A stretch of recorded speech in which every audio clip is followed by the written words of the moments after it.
کہ آج لہجوں کی سختیاں بڑھتی چلی گئیں.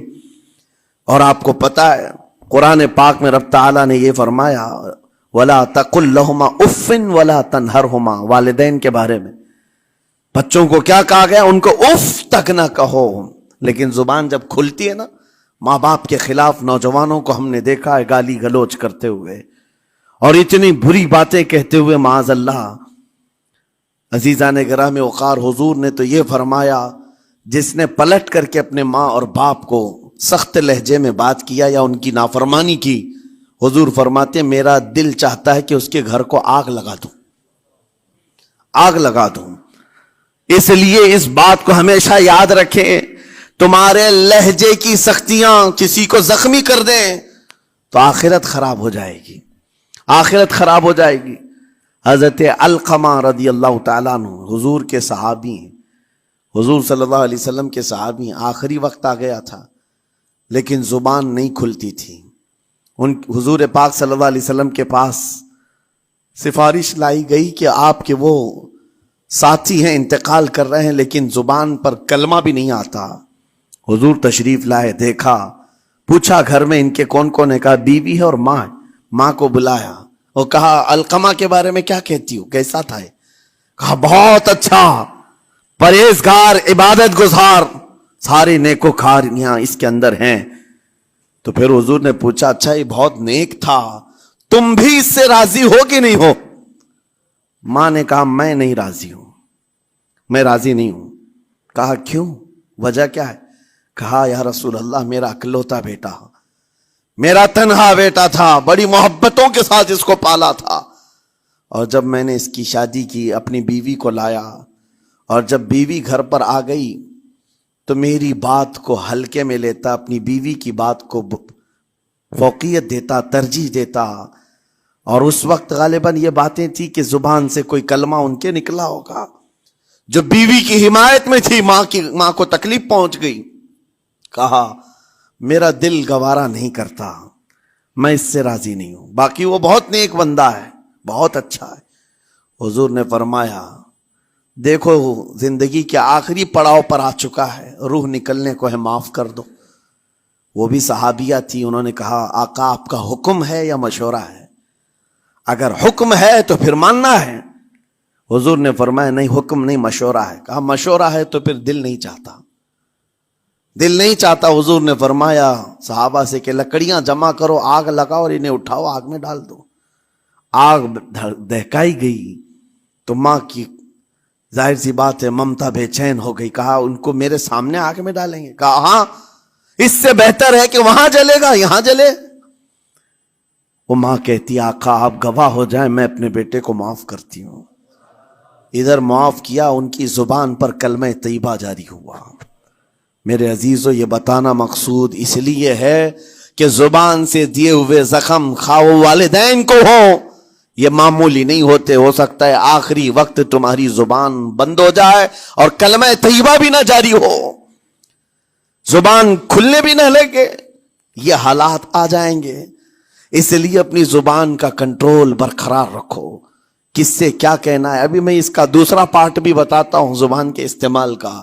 یہ نرمی لہجے کے اندر ہونا بہت ضروری ہے، لیکن کچھ جگہوں پر سختی کی اجازت ہے، لیکن وہ مقامات الگ ہیں. نرم لہجہ حضور پاک صلی اللہ تعالی علیہ وسلم کے فرامین میں سے ہے. ایک بات بڑی بغداد مقدسہ میں نے ایک ولی پاک کی زیارت کی، ان کے آستانے پر بھی میں ابھی بیان کیا تھا. حضرت بہلول دانا مجذوب بزرگ تھے اور بغداد کی گلیوں میں کہیں پر بھی بیٹھ جاتے تھے، اور جو جانکار تھے وہ سمجھتے تھے یہ اللہ والا بندہ ہے. مجذوب کس کو کہتے ہیں؟ جس کی یاد الہی میں عقل فنا ہو گئی، ختم ہو گئی، اللہ کے ذکر میں اور اللہ کی یاد میں اپنے آپ کو فنا کر دیا ہے.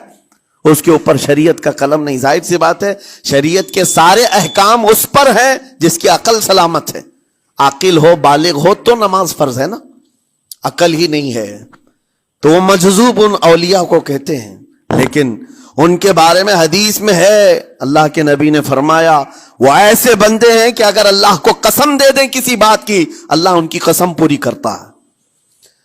وہ بہلول دانا بیٹھے ہوئے تھے. بغداد کا ایک مشہور تاجر تھا, لیکن خستہ حال تھا, بہت نقصان اٹھا چکا تھا, خسارے میں چل رہا تھا, بزنس پورا لاس میں, اور وہ پریشان حال بہلول دانا کے پاس آیا, گڑ گڑایا, کہا کہ حضور مجھے بچا لیں, رحم کر لیں, میں تاجر ہوں, لٹ گیا ہوں, لاس میں ہوں, کچھ آپ فرما دیں, میں کیسے اس بھنور سے نکلوں.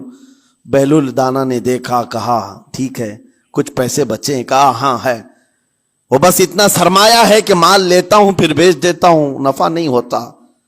بہلول دانا نے کہا ایک کام کر, کالا کپڑا جتنا ملتا ہے سب خرید لے, پورے شہر سے کالا کپڑا جہاں جہاں مل جائے سب لے کر اسٹاک کر لے.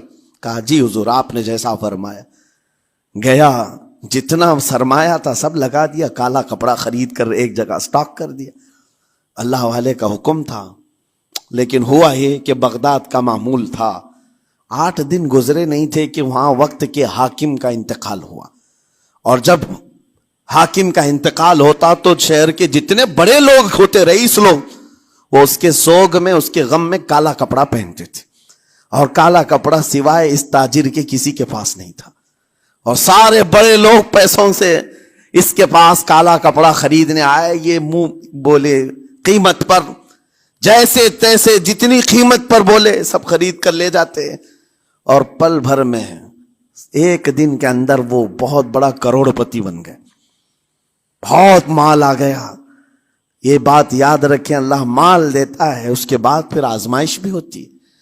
مال اتنا آ گیا, اب لے کر کے مستیاں تھیں, چند دن گزرے, ظاہر سی بات ہے مال کو بڑھانے کی تمنا ہر ایک کی ہوتی ہے, کوئی یہاں پر اینڈ کرنے والا نہیں ہے دنیا میں, چاہے اس کا بزنس اربوں پر بھی پہنچ جائے, اسے آگے پہنچنا ہے.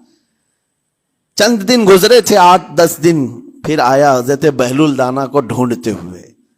ایک جگہ میدان میں یہ مجذوب بزرگ بیٹھے مل گئے, آیا اور کہا او دیوانے بتا اب کیا خریدوں, پیسہ بہت ہے ابھی میرے پاس, بتا دیوانے اب کیا خریدوں.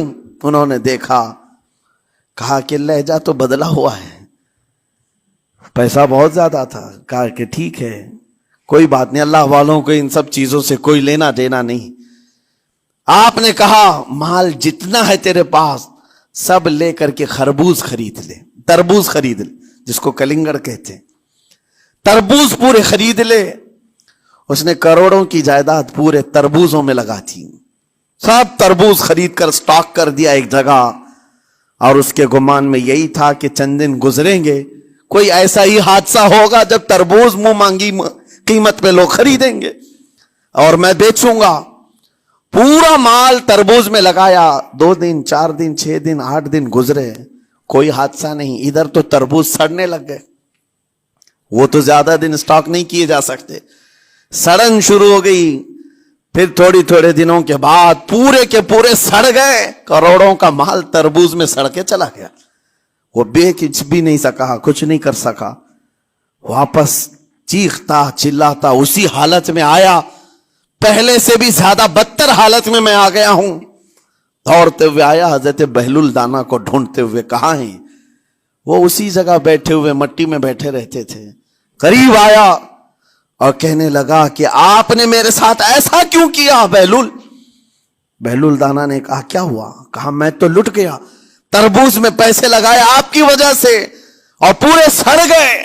بہلول دانا نے کہا میں نے تو کچھ نہیں کیا, پہلے تو تجھے نفع ملا تھا وہ تیرے لہجے کی وجہ سے, اب خسارہ ہوا ہے تیرے لہجے کی وجہ سے. پہلے جو آیا تھا بات کرنے کے لیے اس وقت تیری تمیز الگ تھی, تیری تہذیب الگ تھی, اخلاق الگ تھی, گڑ گڑا کر کہا تھا کہ میں لٹ گیا ہوں آپ رحم کر دیں. دوسری بار آ کر کے کیا کہا؟ او دیوانے بتا کیا خریدوں.